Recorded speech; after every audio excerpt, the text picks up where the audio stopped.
किसान भाइयों नमस्कार। भाइयों, आज की कहानी है दिल को छू जाने वाली। एक परिवार था धर्म सिंह का। उनके दो लड़के थे, एक लड़की थी। भाइयों, धर्म सिंह जो थे नौकरी करते थे, नौकरी पैसे वाले थे, गांव में थोड़ी जमीन थी उनके। तो भाइयों वो जल्दी ही नौकरी लग गई उनकी, तो वो और भाई गांव में रह गए। उन्होंने शहर में अपना मकान बना लिया। पहले किराए के में रहे, फिर अपना बना लिया। तो बेटी की शादी कर दी। बेटी तो विदेश चली गई उनकी, अच्छे घर में ब्याह गई। जब बड़ा लड़का था, लड़के छोटा, उसकी भी शादी हो गई। और जो छोटा लड़का था उसकी भी उन्होंने अपने सामने शादी कर दी। पढ़े लिख के बच्चे से भी थे।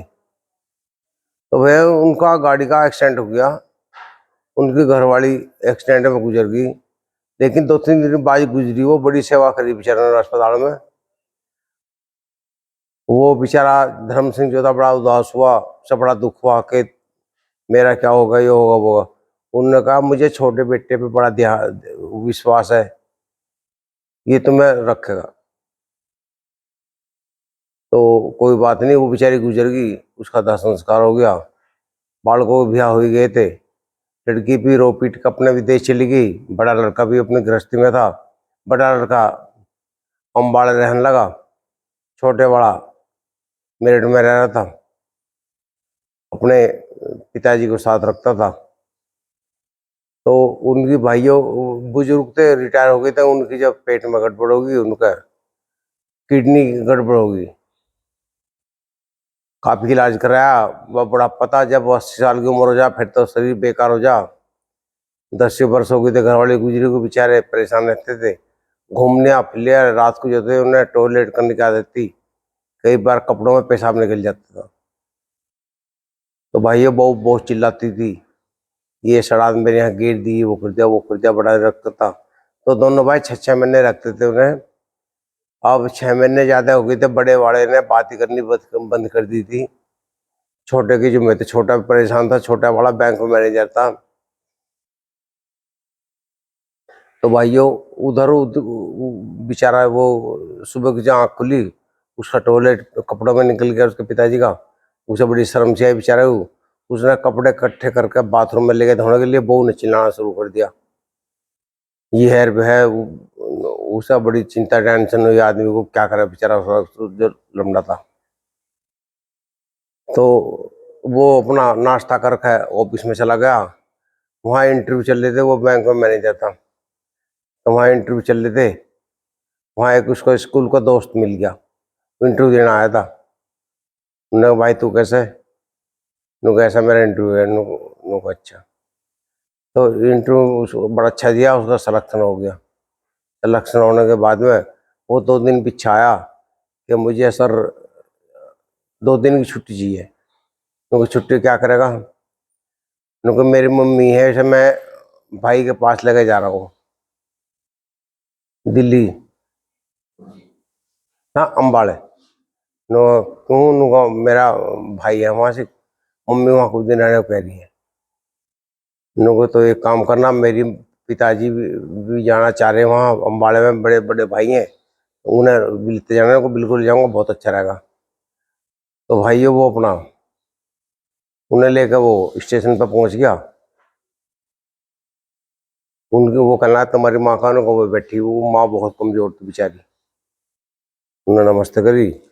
वो पिताजी भी ट्रेन में बैठा दिया। तो पता लगा ट्रेन 1 घंटा लेट है। तो दोनों दोस्त बात करने लगे आपस में।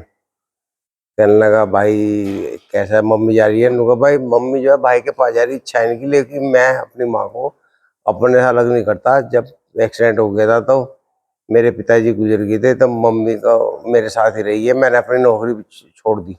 मेरी भी देश से कॉल आई थी, मैंने वो भी छोड़ दी। कि पछतावा नहीं हो रहा। पछतावा क्या, जब मेरी माँ है तो मैं, माँ जरूरी थी या नौकरी जरूरी थी?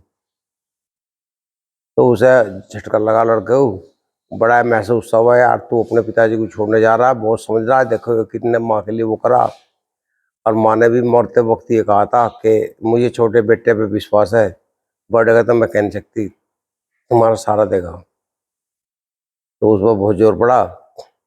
उसे एहसास हुआ तो वो अपने बाद पिताजी को भेज रहा है, तेरी बहू भी खुश है, लेकिन पिताजी अब कितना जोर पड़ेगा वहां जाएंगे। तो भाई वो ट्रेन में बैठा दिए,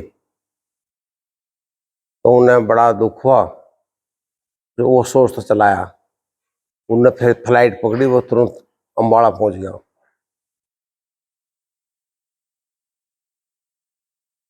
पहली वहां जब वो उतरा ट्रेन में तो वो वहीं खड़ा था बेचारा।